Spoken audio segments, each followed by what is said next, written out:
ಓಂ ಶ್ರೀ ಸಾಯಿನಾಥಾಯ ನಮಃ. ಶ್ರೀ ಸಾಯಿ ಸಚ್ಚರಿತೆ ಉಪಸಂಹಾರ.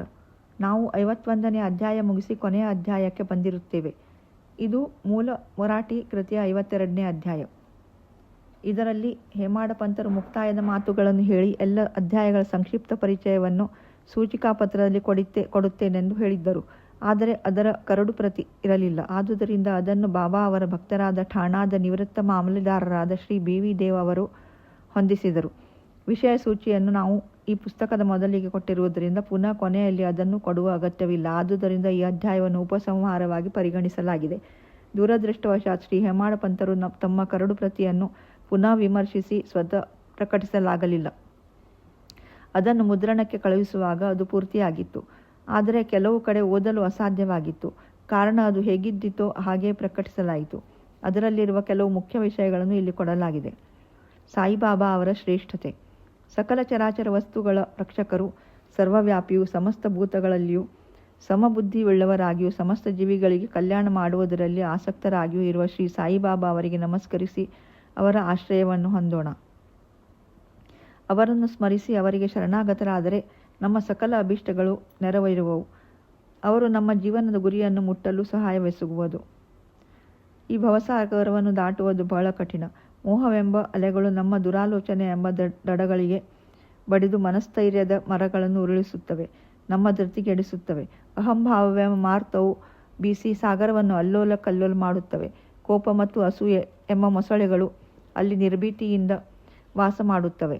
ಸೆಳವಿನ ರೂಪದಲ್ಲಿ ನಾನು ನನ್ನದು ಎಂಬ ಅಹಂಭಾವ ಮತ್ತು ಅನುಮಾನವು ಮೂಡುತ್ತದೆ. ಅಸೂಯೆ, ದ್ವೇಷ, ನಿಂದನೆಯು ಮೀನುಗಳ ರೂಪದಲ್ಲಿ ಅಲ್ಲಿ ಜಲಕ್ರೀಡೆ ಮಾಡುತ್ತವೆ. ಈ ಭಯಂಕರವಾದ ಸಾಗರವನ್ನು ದಾಟಲು ನಮ್ಮ ಸದ್ಗುರು ಸಾಯಿಯವರು ನಮಗೆ ಆಗಸ್ತಿಯ ಹಾಗೆ ಸಹಾಯ ಮಾಡುತ್ತಾರೆ. ಆಗ ಭಕ್ತರಿಗೆ ಯಾವ ಭಯಭೀತಿಗಳೂ ಇರುವುದಿಲ್ಲ. ನಮ್ಮನ್ನು ಸಂಸಾರ ಸಾಗರದಿಂದ ಸುರಕ್ಷಿತವಾಗಿ ದಾಟಿಸುವ ದೋಣಿಯೇ ಶ್ರೀ ಸಾಯಿ ಸಮರ್ಥರು. ಶ್ರೀ ಸದ್ಗುರು ಸಾಯಿನಾಥಾರ್ಪಣಮಸ್ತು. ಶುಭಂ ಭವತು. ಶ್ರೀ ಸಾಯಿ ಪ್ರಣಾಮ್. ಪ್ರಾರ್ಥನೆ. ಈಗ ನಾವು ಸಾಯಿಯವರ ಚರಣಾರವಿಂದಗಳಿಗೆ ನಮಸ್ಕರಿಸಿ ಸಕಲ ಭಕ್ತರ ಕಲ್ಯಾಣಕ್ಕಾಗಿ ಪ್ರಾರ್ಥಿಸೋಣ. ಅನ್ಯ ವಿಷಯಗಳಲ್ಲಿ ನಮ್ಮ ಮನಸ್ಸು ಹರಿಯದೆ ಅದು ಸದಾ ನಿಮ್ಮ ದಿವ್ಯ ಚರಣಗಳಲ್ಲಿ ಲೀನವಾಗಲಿ. ನಿಮ್ಮ ಅಗಾಧ ಲೀಲೆಗಳನ್ನು ಪ್ರತಿಯೊಬ್ಬರೂ ಪ್ರತಿದಿನ ಪಠಿಸಲಿ. ಅವರ ವಿಪತ್ತು ದೂರವಾಗಿ ಅವರಿಗೆ ನಿರಂತರ ಆನಂದ ದೊರೆಯಲಿ. ಪಠಣ ಫಲ. ಪವಿತ್ರವಾದ ಗೋದಾವರಿಯಲ್ಲಿ ಸ್ನಾನ ಮಾಡಿ ಸದ್ಗುರು ಸಾಯಿನಾಥರ ಸಮಾಧಿ ದರ್ಶನದ ನಂತರ ಈ ಸಚ್ಚರಿತೆಯನ್ನು ಪಠಿಸಿರಿ ಅಥವಾ ಶ್ರವಣ ಮಾಡಿರಿ. ಶುಚಿರ್ಭೂತರಾಗಿ ಪ್ರೇಮ ಮತ್ತು ಭಕ್ತಿಗಳಿಂದ ಈ ಗ್ರಂಥವನ್ನು 7 ದಿನಗಳಲ್ಲಿ ಓದಿದರೆ ನಿಮ್ಮ ಸಂಕಟಗಳು ಪರಿಹಾರವಾಗುತ್ತವೆ.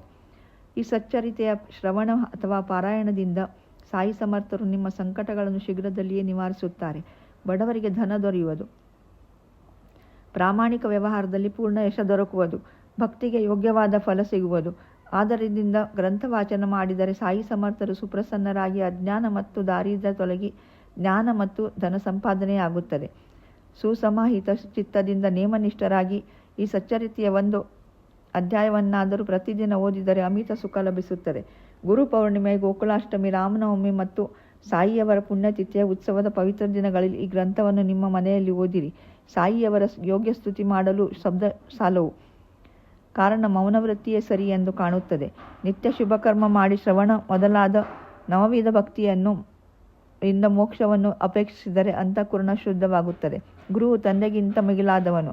ತಂದೆ ಕ್ಷಣಿಕ ವಸ್ತು ಕೊಡಬಹುದು, ಆದರೆ ಗುರುವು ಕ್ಷಯಾತೀತವಾದ ಅವಿನಾಶ ವಸ್ತುವನ್ನು ನಮಗೆ ದಯಪಾಲಿಸುವನು. 9 ತಿಂಗಳು ಕಾಲ ತಾಯಿ ನಮ್ಮನ್ನು ತನ್ನ ಗರ್ಭದಲ್ಲಿಟ್ಟುಕೊಂಡು ನಮಗೆ ಜನ್ಮ ಕೊಡುವಳು.